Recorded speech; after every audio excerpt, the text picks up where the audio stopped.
Another week, another blockbuster top 5 showdown. In fact, 2 top 11 clashes in the SEC. Some other games that could have huge college football playoff implications.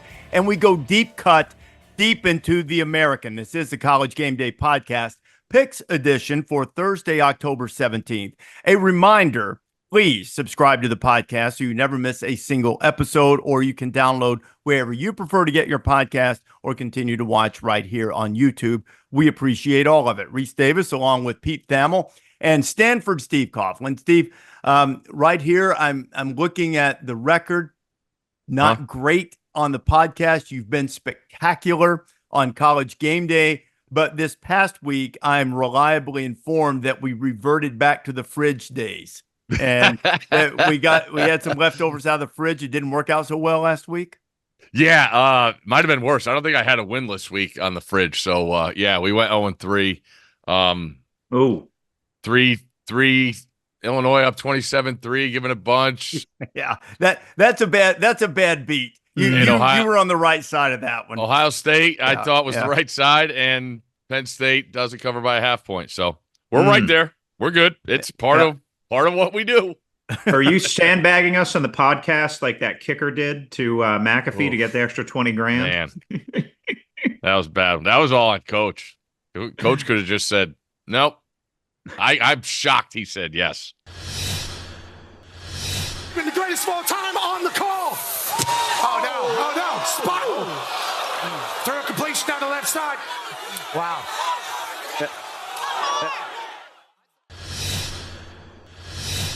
Well, I don't know. I don't know what's happened to the dynamic. At one point, that was supposed to be on me, and so I offer it. I offer it every week. If we don't want to do the second chance thing, but that might revert this week. Although we also got to make sure it's 33 yards. That one that looked a little close last week. It was a little close. Yeah. You gotta. Who breaks out the measuring tape for that? Who's in charge of that? I think Ruhlman.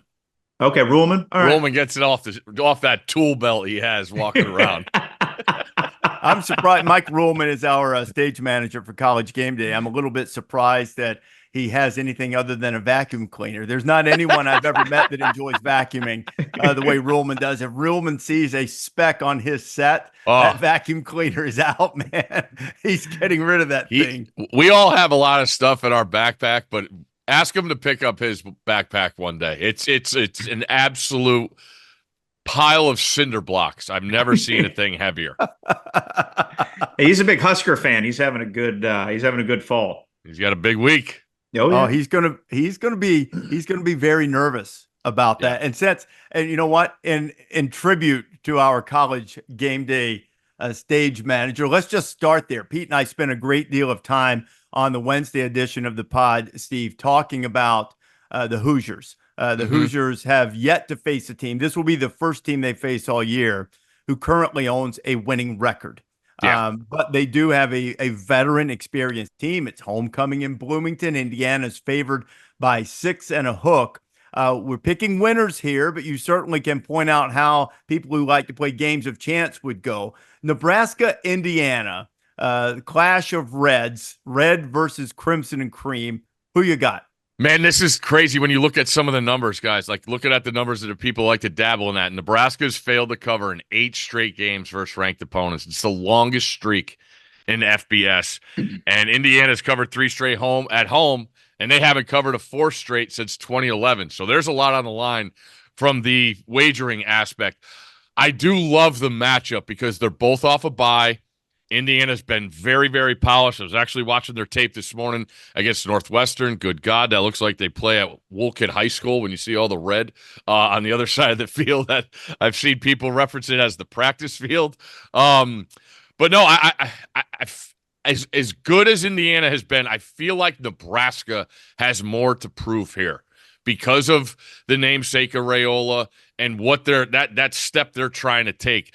So I'm going to say that defense goes on the road. Indiana wins, but I will take the 6.5 with the Huskers. The 6.5 is a huge number. That's a little bit like somebody knows something number. If that makes sense. So first of all, We did like a full Indiana podcast. A credit to Kurt Signetti's unflappable belief in Kurt Signetti. I just think that there's a talent class that they're going up and a quarterback class that Indiana is going up here that I could certainly envision them winning. I'm not going to like give up those points. So I think Nebraska takes a bend but don't break defense and puts enough crack in them to put some points on the board. And I think Nebraska wins this game by 14. I just really feel like there's a different class. The number from our earlier podcast, Steve, is that Indiana has like 20 guys the NFL is going to write up. 20 plus guys, and they have one guy who's going to get invited to the combine. Roar.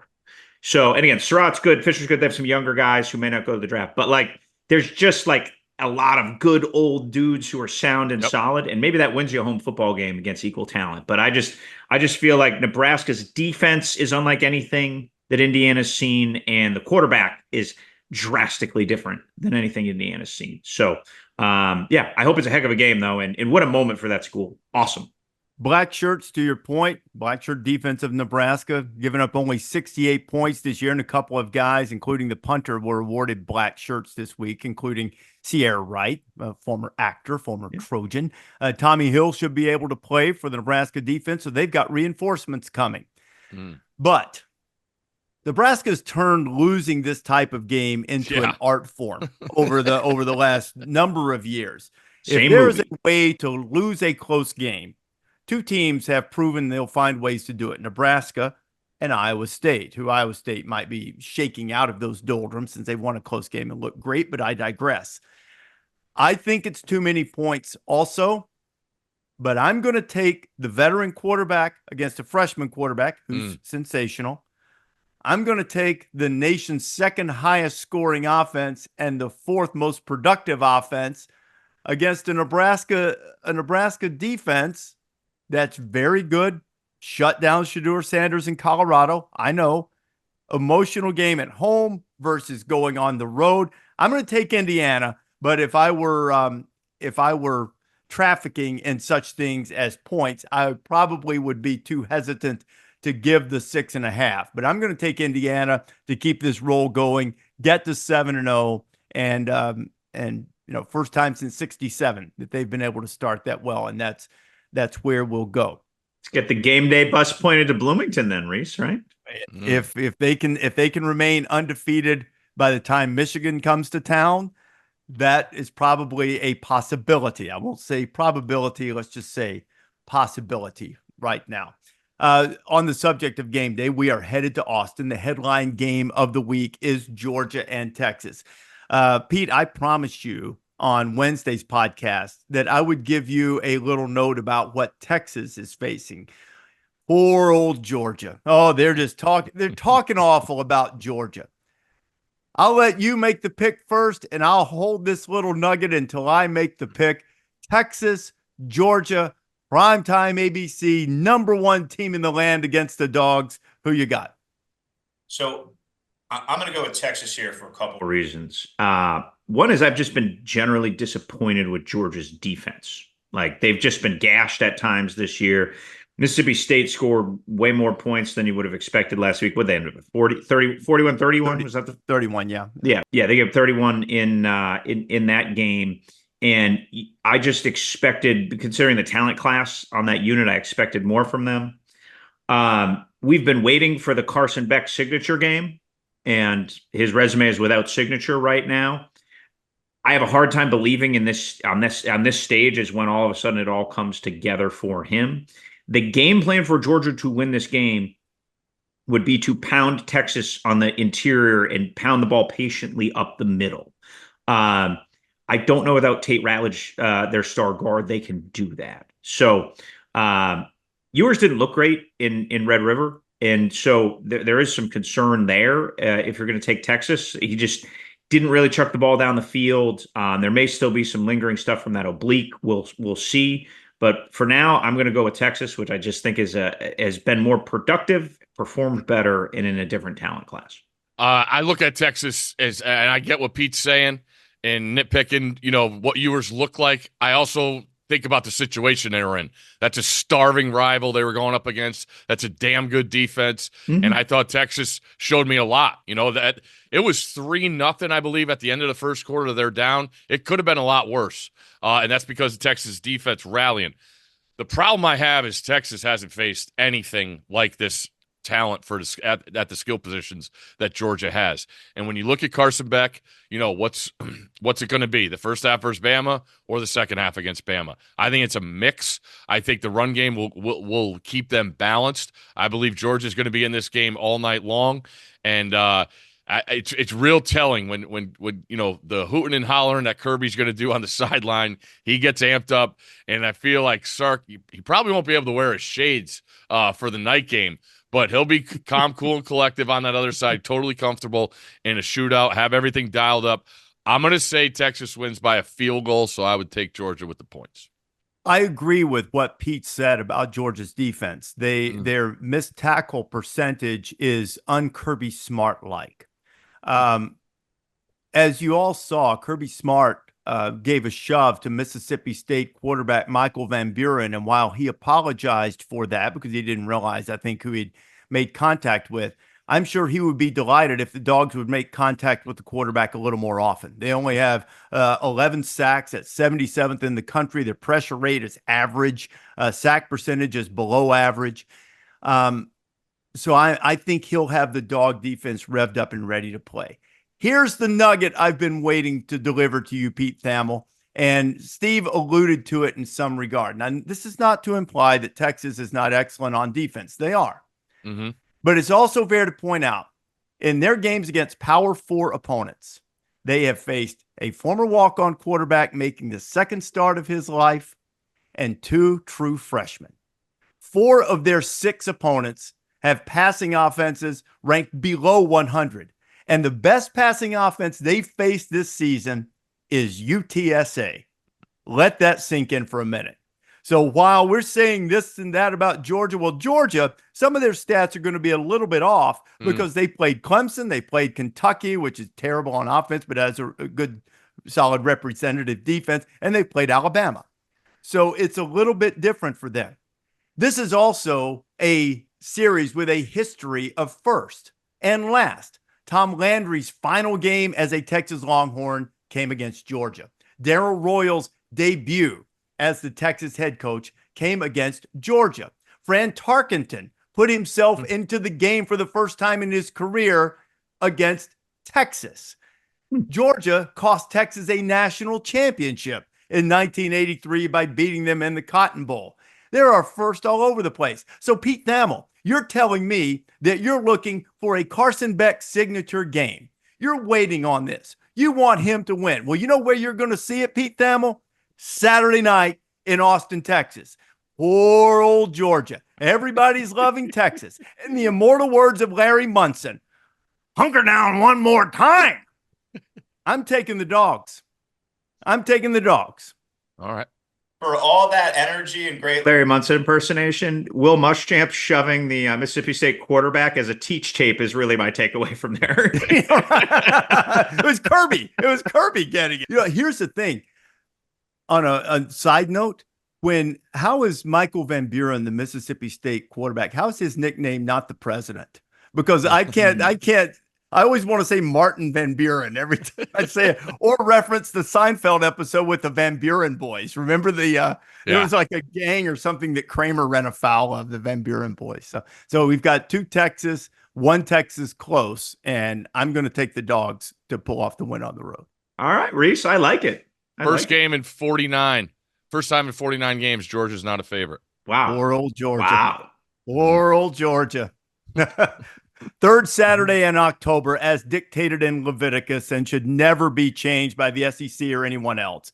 Alabama and Tennessee. Now, the Tennessee offense, and the passing game particularly, has suddenly hit hard times. And the Alabama defense, as Roman Harper pointed out on SEC Network really well, has had trouble with communication and assignments and things of that nature that has yielded some big plays, which might give Nico Iamaleava opportunities down the field. But this Tennessee team, Steve, is built on the running game and the defensive front.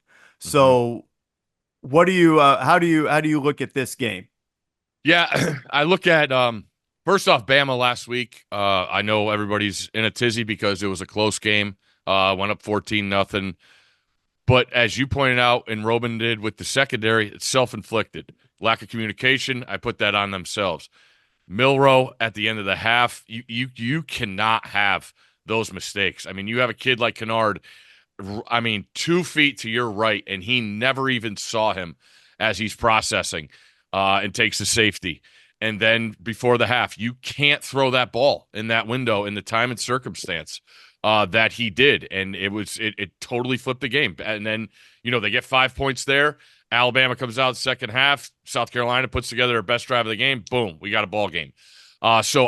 Alabama looked more buttoned up than they did against Vanderbilt. I'll still say that.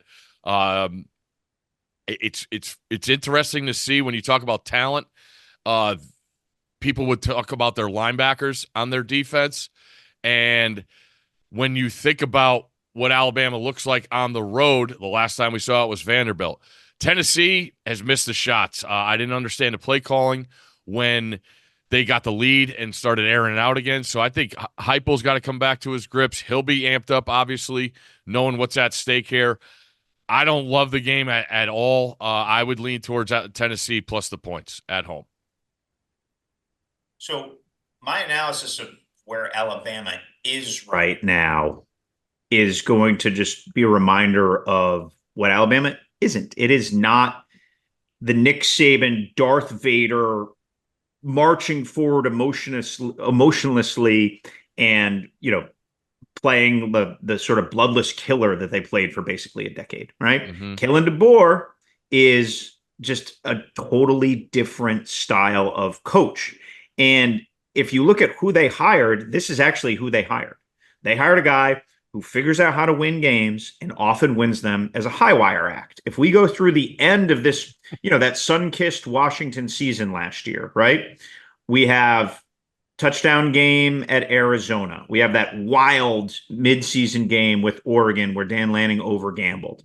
We have a 15-7 game against Arizona State that they well could have lost. Close game at Stanford, 42-33.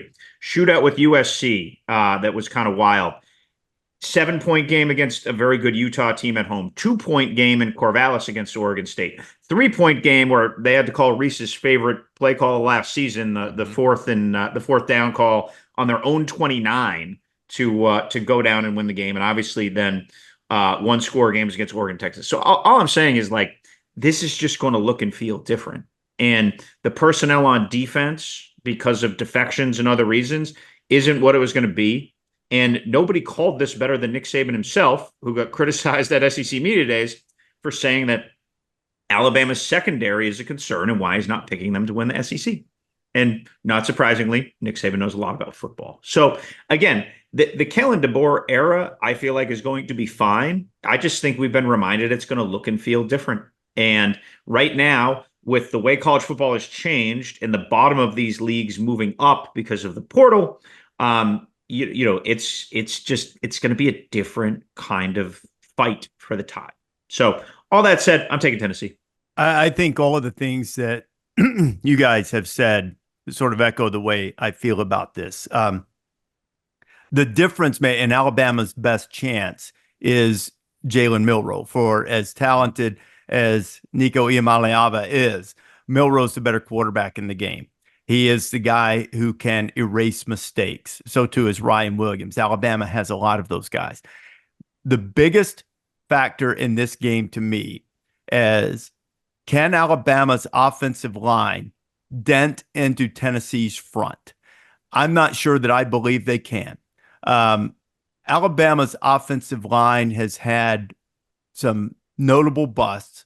I think playing on the road is probably a little too much in this particular game. It should be pointed out, though, that with Keenan Peely being out for Tennessee, he is a guy, when I talked to Tim Banks earlier this season, that they were thrilled to have back, to get everybody lined up, organized, communicated well. He was the green dot guy and a guy that they had extraordinary confidence in. He was hurt and lost for the season against Florida. So it's not as if I'm giving Alabama no chance, but I think road game here, I'm going to go Tennessee as well. But your point is well taken, Pete, about Kalen DeBoer. And you can say high wire act on one hand, but you can also say this on the other hand. This dude, he and Nick Sheridan, they can scheme up big games. Oh, yeah. If you don't believe that, ask Dan Lanning and his staff twice. Ask Steve Sarkisian and his staff twice in the playoff last year, in the bowl game the previous year, and ask Georgia in the first half. Now, the last two games haven't been great, just as the last couple of games haven't been great for the Tennessee offense. I think that you'll see an old school kind of hard-fought game. Explosive plays will carry the day. Explosive plays should favor Alabama, but I'm going to go Tennessee at home, winning in an extraordinarily close game. And if I could quote General Neyland, he said, "You never know what a football player is made of until he plays Alabama." I'm going to find out what the Vols are made of this week, because this is a game that Tennessee needs to win if they want to stay in the playoff picture. Alabama certainly needs it, but I think because of Alabama having another chance against LSU, holding that card of the win over Georgia, hope will be damaged greatly with an Alabama loss, but not lost. Tennessee's going to be in trouble if they lose, because all they'll have staring at them really is the game at Georgia, which will be extraordinarily difficult to win. But I'm going to go Tennessee to pull out a very close game. Alabama is favored by a field goal. I'd probably be tempted, even though that's not many points. I'd probably be tempted to take the Tide and the points. I think we're going to have a really, really close game, and think maybe you'll wind up with a push out of this. Miami, speaking of high wire acts, has had a couple of them. They've had a couple of fortuitous breaks in replay. One replay, which overturned a call, and one replay, which was egregiously wrong in my judgment, not calling a targeting against Fernando Mendoza of Cal, which perhaps would have led to a loss for the Hurricanes. But championship teams need games like that along the way. It's a long season. This might bode well for Miami. Sometimes, too, when you have a couple of these escapes and then you have a little time to digest them and think about them, as the Hurricanes have, sometimes you come out with a brilliant performance in what will be a tough situation against Louisville. Pete, let's start with you. Who do you like, Miami or Louisville? That game follows College Game Day on Saturday. It's on ABC, but it follows College Game Day. Yeah, I especially with the Points available here, I think I'm going to take Louisville. I feel like, a wise College Game Day host once said, if you aren't good enough, a loss will find you. And I really feel like this is a scenario where a loss could find Louisville. Their defense, Rece, is not as good as it was last year under Ron English, but I do feel like they have enough good defensive personnel to muster some resistance and fluster Cam Ward. And I do always trust Jeff Brom to scheme things up in a shootout. This is Louisville's season, right? It's everything, everything here. There's still a shot at the ACC title game, obviously, because they have two losses. One was at Notre Dame. So I feel like a desperate Brom is going to figure out a way to win a shootout. I agree. I said it after watching Cal and Miami that there were holes there. I didn't like what I saw from Miami's offensive line. The two wins against Virginia Tech and Cal, they didn't dictate what was going on. Obviously, got pushed to the brink against Cal, where they had the down 25. You have to take advantage every time you have the ball. Their defense responded. So I look at Louisville, love Brom, buttoned up. He'll have plenty of stuff dialed up here. They got the win against Virginia on the road after two losses, as Pete pointed out, which I thought was just important to go to Charlottesville and get a win. I think Miami's very fortunate that this is not a night game, because I believe Louisville's a different place when that place is a night game. But I'm going to call for the upset here, and I'll say Louisville wins the game. I hear what you guys are saying, and flow and situation and circumstances really big in college football. And I'm sure Louisville is going to be wound up. Ashton Gelati, he's healthy, right? Is everything good with him? Yeah, as far as I know, This- I haven't heard anything otherwise. Nor have I. I just wanted to make sure because he hasn't made his presence felt. He's from the Fair. old Schnellenberger state of Miami, or at least in that area. So this game's going to mean a lot to him, and maybe he will get back there and make life miserable for Cam Ward. And maybe Louisville will be able to keep the Howard Schnellenberger trophy there in the Derby City, the boots like the ones that Howard wore. For those who might not be familiar, he was coach at Miami, led them to a national championship in '83, and also was head coach at Louisville for quite some time as well. But there are a couple of stats that bother me. Louisville, their defense allows 65% completion rate. That's 112th in the country, and they are 131st out of like 134 in opponents' QBR. That seems like a really, really bad idea when Cam Ward's coming to town. I'm going to go the other way on this. I'm going to say that Miami realizes how they've escaped. I'm going to say Miami plays a Florida-esque type of game, and I'm going to say Miami wins the game by double figures. I'm going to roll with the Canes on this one. Line is Canes are favored by 4.5. I say they cover that and then some. It's in the Big Ten, ranked versus ranked game. Michigan versus Illinois. Michigan going with Uncle Jack Tuttle at quarterback. I think Illinois was very fortunate after squandering a gargantuan lead against Purdue. They had to stop a 2-point conversion in overtime to win the game. They're rededicating Memorial Stadium 100 years after the famous Red Grange game for you college football history aficionados. Steve, Michigan or Bert Bielema's, and I said that on purpose. We do that because he spells Brett B-R-E-T, which looks like Bert if you're not careful. Bert Bielema in the Illini, the old Red Grange jerseys against Michigan. Who wins the game? Are you guys surprised both these teams are ranked? Yeah. Me too. Like with all the good stories we have out there, I find it very interesting that both these teams are ranked.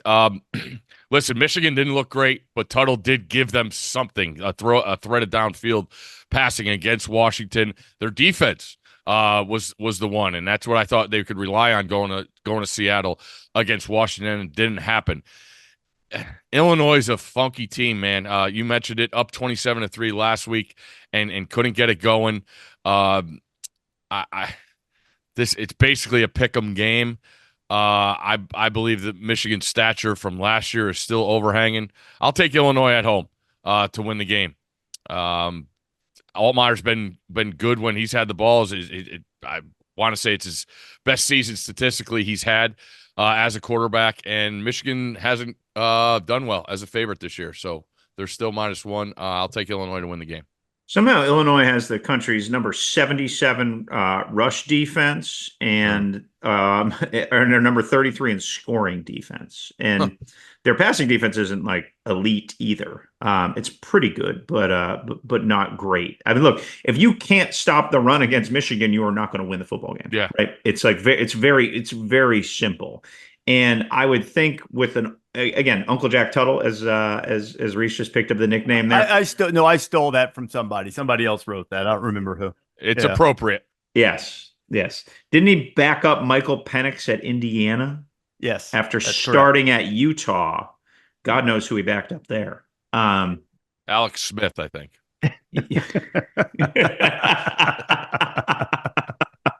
Touche.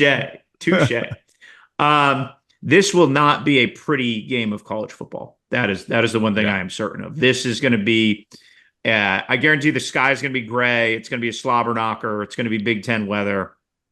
I'm going to take unconvicted Illinois to find a way to eke out a victory, which you have to give them credit. If there's one thing Illinois has done this year, they have found a way to win.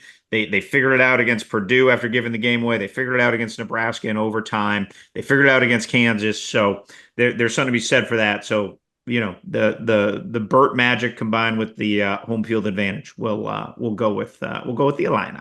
100 years and a day since Red Grange put 6 touchdowns on the Wolverines. Going to wear great unis that we'll show you on College Game Day Saturday morning. I was shocked to read that this is the first ranked versus ranked game at Memorial Stadium since 2000. And it was against Michigan, and the Illini lost 35-31. Mike White, the coach? That with 2000, would that have been a White? That might have been Ron Turner. It was certainly post John Malkovich. So we had some good teams there at Illinois back in the day. I'm sort of like you, Pete. I'm not convicted on this by any stretch of the imagination, but I will take the more stable quarterback and Luke Altmaier, who hasn't turned the ball over, 14 touchdowns, only one interception. Pat Bryant has 2 game-winning catches in overtime this year among his 7 touchdown catches, including what proved to be the game winner against Purdue last week. Michigan has the worst pass offense in the Power 4, so they're going to have to grind it out. And if Illinois can load up and stop the run, or at least slow it down to some degree, I think they ought to be able to win the game. Friday night, because we've moved, I was reliably informed that we've moved this Picks podcast to drop on Thursday so we can hit the Friday night game, Oregon and Purdue. Now, no one in the history of the sport, Pete, has beaten a top 2 team on their turf more often than the spoiler makers. Purdue has ruined dreams. We remember quite well Rondale Moore and the spoiler makers taking down a great Ohio State team. We remember a Michigan State team that was riding high going in there and getting taken down. Throughout the history of the sport, no one has done this at the rate that Purdue does it. I don't want to give away my pick, but I feel like 0 shot, even on the 2 time zone travel, even on the Friday night short week after Ohio State. What say you, Oregon or Purdue? I'm going to take the Ducks. I'm going to take the Ducks for as much as Ryan Walters' reported offensive play calling debut fell into rhythm in the second half. I would think personnel-wise, the Ducks have a little bit more. I'll tell you what really impressed me about Oregon the other night, and watching some of that game back, was the defensive line and the consistent push and pressure they got. It was a drastic difference. Mateo Uyunglele and some others. I mean, Will Howard was uncomfortable. He was spooked. They really did a great job up front, and I think that Purdue's front is not going to be able to handle that particularly well. So we will say quack quack. I don't think I don't think Purdue's going to hang in very long on this one. Yeah, Oregon's been really good as a big favorite. I believe it's 6-1 since 2022 as a 25-plus point favorite. Being at that game, the thing that stood out to me was Oregon's offense. Guy that gets lost in the mix when we're talking about OCs, Will Stein. I said going into last year when he already had when he comes in and Dillingham does a great job with Bo Nix, I thought he had the toughest job because it was like, how do you incorporate your beliefs but with a quarterback in a system that's really established and has a kid playing his best football he's ever played? And he did it seamlessly. They were awesome, and that's what stood out the other night. Ohio State's defensive line was not even a factor in the game. I thought Gabriel played great, got rid of the ball, and Oregon's pieces that they've got. Evan Stewart was a big name in the portal, really showed out, and that was surprising to me. I didn't think they would be able to show out against Ohio State's defense. They were constantly on the attack, big plays, pulling the trigger on that. So I feel like Oregon has this thing cooking right now. And Pete mentioned the defense, active. I mean, they constantly moving, really tough. And Purdue, good luck to you, but I'll lay the points with Oregon. Same. I'm going to lay them too. But although I do think that probably first quarter of the game, we're going to start hearing, spoiler makers, here they go again, because, long travel, emotional, Phil Dunphy leading a field storming whole thing. After the other night, you get there, you have to travel 2 time zones. You're, on a Friday night, rhythm's a little bit off. They'll pick it up. They'll pick it up mid-second quarter and hammer it away in the third quarter. I'd lay the points, take the Ducks, and I think they'll continue to roll and avoid the follow up the big win with a massive loss, a trap that some might see being laid, but I'm not sure Purdue is quite set up for that, at least not just yet. And we go into our Game Day podcast deep cut game in the American, North Texas and Memphis. Now, Army and Navy have stolen all of the attention, and rightfully so, in the American. We mentioned on Wednesday's podcast The Black Knights of the Hudson have an opportunity to go 6-0 in conference play already if they beat East Carolina. But they have a game coming up in a few weeks against North Texas. Memphis has already lost to Navy. So the North Texas-Memphis game, both teams 5-1 overall, sort of staying in position along with the two service academies right there to try to make it to the American Championship game and then by definition be in contention for a spot in the college football playoff. North Texas, Memphis favored at home by 10. Steve, what do you think? I think it's a lot on Memphis here. I thought they played well against a desperate South Florida team last week. Did I see this right? They changed the name of the Liberty Bowl. It's now Simmons Bank Liberty Stadium. That's terrible. That's the Liberty Bowl, man. Stick to your guns, Steve. It's always the Liberty Bowl to us. Got it.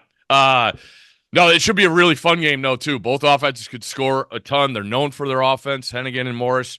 The quarterbacks, the total's high in the 60s, 66.5. I'm going to say Memphis wins, but I'll take the 10 with North Texas in the Mean Green.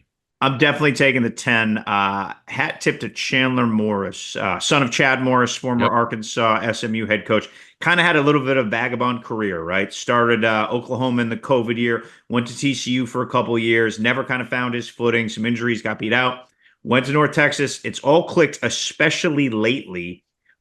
He's been on a bit of a ripper. He has had let's see here, 11 touchdowns and 1 interception in the last 3 games. Now he had 6 picks in his first 2 games against SFA and against Texas Tech. They got throttled by Texas Tech, but it's fine. It's nice to see these guys, especially these ballyhooed recruits, coming with so much hype, don't find their footing. It's nice to see a guy in the twilight of his college career really find it and letting it go. They had a big win at FAU on Saturday night, so I think they sling it around and keep it close for the Elf and the Mean Green. You know, as you guys know, we have a lot of fun talking about the Superdog nonsense that we do every week, and I went with the Mean Green in Lubbock on the heels of Texas Tech's loss to Washington State, I think. And that was an absolute evisceration. And I said I was done with them. And my sister is in charge of library at North Texas. And after this debacle, I told her that if she were to find one of the players, not student athletes, by the way, players in the library that week, to shoo them out, send them on their way, and tell them to get back in and watch some film and practice football. Well, apparently that's worked, because the Mean Green certainly played much, much better than they did that fateful day in Lubbock. Could be that Texas Tech is just really good, too, by the way. I'm going to go with Memphis, but I'm like you guys. I would take the points because much different offense. Preparing for Navy is a different deal, but boy, it was hard to unsee, Navy sort of running up and down the field and hitting passes, against the Memphis defense. I imagine they'll give up some points. I think Memphis wins the game, but I'm going to take North Texas and the 10. And Rece, what you forgot to point out is after that North Texas debacle, you've gone on and won every darn Superdog game. It's been a month, all right? Give it a break. Now you're trying to put the whammy on me. We've all tried. It ain't working. Guys, hot. The best one, though, I've forgotten what it was, but I told you, Steve. Oh, the week we were at Cal. I actually honestly don't remember who I ended up taking. And you and I always try to spread the wealth a little bit. If somebody else wants one, and I always wait and pick last for sure. I'll tell Jim Galliero, our producer, which game I want. But if someone else picks it, he comes and says, hey, whoever took this game, just to let you know. And I always change because I like to mention another game, but if the other guys don't want to, that's okay. So the week we were at Cal, Stanford is playing Virginia Tech. And, I know Ashton Daniels might not play, but I tell Steve, I say, you know what? Touch the crowd a little bit here, kind of give them the business. I had no idea Steve was going to give them the business for the entire show, so I didn't need to. He's still doing it. Yeah, I know. I said, I'll take Stanford. And Galliero then calls me and says, Herb Street took Stanford. I said, okay, fine. And, you know what? That was when I switched to Texas Tech, I think, against Arizona and won outright. So sometimes these wins are are fortunate, just fortunate rather than. You know what? He really just told us, Steve. I've won so many Superdog picks, I don't even remember them all. I forgot. That's what I took out of that. I And what I'm forgot. telling you is it's a true false test, and you either guess true or false, and you Yeah. either get it or you don't. You Yep. know, that's all it is. Like when you were in college and you'd have the rare true false pop quiz or high school or whenever we they did begged those, for you look at them those. and go, yeah, I don't know. Just put T or F beside it and take a guess. That's kind of how I am on those for sure. But gotta enjoy it in the moment. Corso keeps admonishing me with the when you lose, say little, when you win, say less. And Yep. somehow I just can't quite incorporate that No. because I get instigated and triggered by you guys. So I end up saying more than I should. How far ahead are you? I don't know. It's a lot. You know what? I'm one probably one double-digit victory by somebody else. You know, double-digit underdog winning the game outright from it being Pretty. locked Des up. and Nick, I believe, had Vandy. That was a big They took one. Vandy. That was a Okay. big one last week too. You for people who don't follow it as closely as we ridiculously do. If you cover the spread, the Superdog has to be what is it, 4.5 point dog, Steve? Isn't that what it is? It has to be at least 4.5. If you cover the spread, meaning if you played games of chance and you won, you get 5 points. If your underdog wins outright, in addition to the 5 points, you get the number on the spread. So the Vanderbilt win over Kentucky was big. Who had that? Nick and Desmond last week? I believe Nick and Des. Yeah. So that was big for them. And it also shows you sometimes that even as expert as our comrades in arid regions are at deciphering such things, sometimes they're a little slow to the party. And maybe a little slow to the party on Vanderbilt. Steve, you're an expert in this field. Is that the key to winning these things? Is to find, not necessarily either find a team you really believe in, or feel like that you find something that maybe the book or the people are a little maybe and it doesn't happen often, but if you can find where they're a click behind or a click off there, is that the key to this? Yeah, I believe so. I think in college football too, the idea of a home underdog is always a good way to go. Knowing that you're going to have an enthused environment as different places evolve in this college football world. So I always try and lean towards the home teams getting points in that instance. As we wrap this up, what are you most looking forward to, Pete, about Georgia and Texas on Saturday night? All right. I just think it's going to be a spectacle, right? And I think this new era of college football gives us like the once a season game, like 7 times a season now, right? Like, and I embrace and appreciate all of it. Like it used to be like the Ohio State Texas game or whatever it was, or the Bama, like, I always used to joke it was this year's game of the century.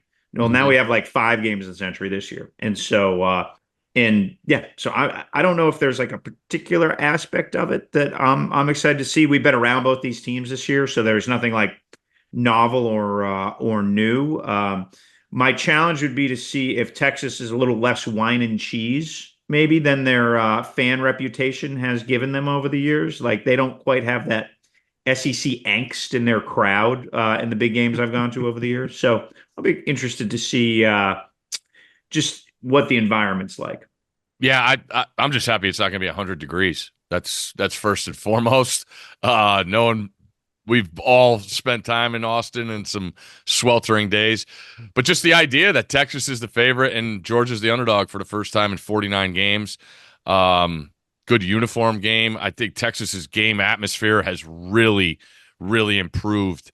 And that's a testament to them getting their facility in the end zone done. I can't wait to get to campus and see it. Last time I was there, it wasn't done. So fired up for that. And I'd say it's a decent uniform game. Rece, I'd love to get your take. I think we have an all-timer last week. That sun shining in the Coliseum in Penn State and those whites and SC. That's my 1 seed. And it was a spectacle for sure. That was a great uniform game.